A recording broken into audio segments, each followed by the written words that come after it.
त्वमेव माता च पिता त्वमेव त्वमेव बन्धुश्च सखा त्वमेव त्वमेव विद्याधरुणं त्वमेव त्वमेव सर्वमं देवदेव। आज आषाढ़ मास के कृष्ण पक्ष की योगिनी एकादशी का महात्म्य सुना रहे हैं। विष्णु भगवान की जय। युधिष्ठिर ने पूछा कि वासुदेव, आषाढ़ के कृष्ण पक्ष में जो एकादशी होती है उसका क्या नाम है? कृपया इसका वर्णन कीजिए। भगवान श्री कृष्ण बोले कि नृपश्रेष्ठ, आषाढ़ के कृष्ण पक्ष की एकादशी का नाम योगिनी है।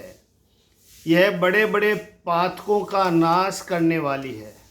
संसार सागर में डूबे हुए प्राणियों के लिए है। यह सनातन नौका के समान है। तीनों लोकों में यह सारभूत व्रत है। अलकापुरी में राजाधिराज कुबेर रहते हैं। वे सदा भगवान शिव की भक्ति में तत्पर रहने वाले हैं। उनके हेममाली नाम वाला एक यक्ष सेवक था जो पूजा के लिए फूल लाया करता था। हेममाली की पत्नी बड़ी सुंदर थी। उनका नाम विशालाक्षी था। वह यक्ष काम पास में आबद्ध होकर सदा अपनी पत्नी में आसक्त रहता था। एक दिन की बात है, हेममाली मानसरोवर से फूल लाकर अपने घर में ही ठहर गया और पत्नी के प्रेम का रसास्वादन करने लगा। अतः कुबेर के भवन में न जा सका। इधर कुबेर मंदिर में बैठकर शिव का पूजन कर रहे थे। उन्होंने दोपहर तक फूल आने की प्रतीक्षा की। जब पूजा का समय व्यतीत हो गया तो यक्षराज ने कुपित होकर सेवकों से पूछा, यक्षो, दुरात्मा हेममाली क्यों नहीं आ रहा है? इस बात का पता तो लगाओ। यक्षों ने कहा, राजन, वह तो पत्नी की कामना में आसक्त हो अपनी इच्छा के अनुसार घर में ही रमण कर रहा है। उनकी बात सुनकर कुबेर क्रोध में भर गए और तुरंत ही हेममाली को बुलवाया। देर हुई जानकर हेममाली के नेत्र भय से व्याकुल हो रहे थे। वह आकर कुबेर के सामने खड़ा हुआ। उसे देखकर कुबेर की आंखें क्रोध से लाल हो गई। वे बोले, ओ पापी, ओ दुष्ट, ओ दुराचारी, तूने भगवान की अवहेलना की है।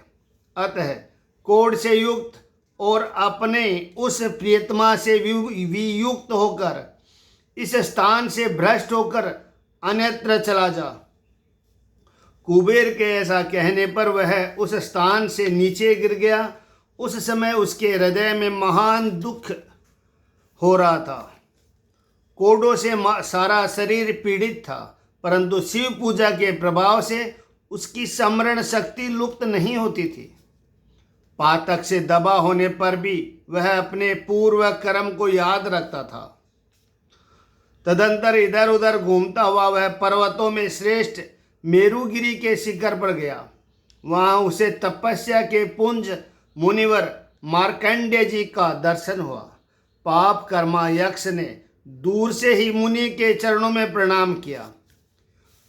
मुनिवर मार्कंडेय ने उसे भय से कांपते हुए देखे परोपकार की इच्छा से निकट बुलाकर कहा, तुझे कोढ़ के रोग ने कैसे दबा लिया?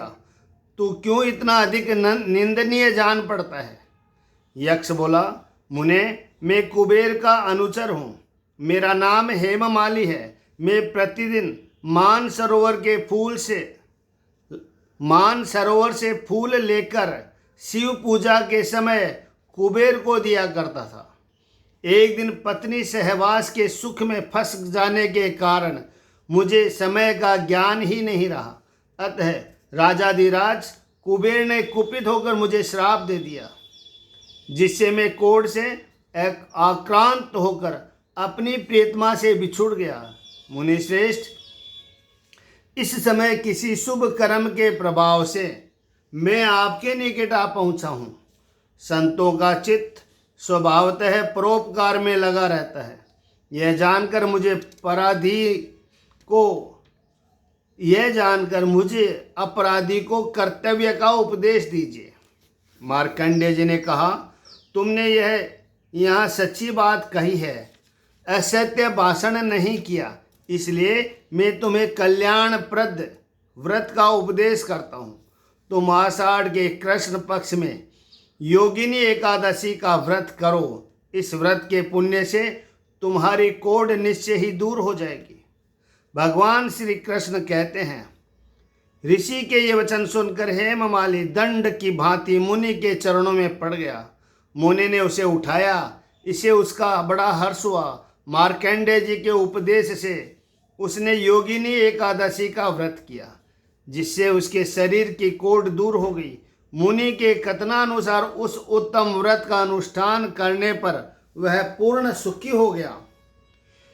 नृपश्रेष्ठ, यह योगिनी का व्रत ऐसा ही बताया गया है जो 88,000 ब्राह्मणों को भोजन कराता है। उसके समान ही फल उस मनुष्य को भी मिलता है जो योगिनी एकादशी का व्रत करता है। योगिनी महान पापों को शांत करने वाली और महान पुण्य फल देने वाली है। इसके पढ़ने और सुनने से मनुष्य सब पापों से मुक्त हो जाता है।